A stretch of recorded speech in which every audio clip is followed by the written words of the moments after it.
আমরা ইসলামী দল। আরে বেটা তুই ইসলামী দল হলে আমরা কি?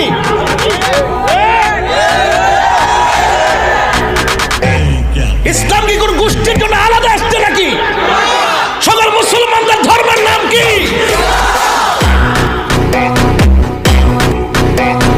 ইসলামী দল হইলে 8টা কেন, 10টা কেন, এক হয়তো 12টা কেন? তাহলে বোঝা গেল দাল মে কুছ কালা হ্যায়। কি না বলে? এই কথাগুলো কইলে আমার বিরুদ্ধে অভিযোগ করে। করো, অসুবিধা কি? করতে করতে করতে করতে এতগুলো উৎসাহ করছে, মামলা টামলা করে হুতাই রয়েছে, অসুবিধা নাই। দেশের মানুষ জানে যে আমি সাদারে সাদা বলি। তুমি ভালো হয়ে যাও, সমাজ ভালো হয়ে যাও। আমি বলেছি নাটক কম করো প্রিয়।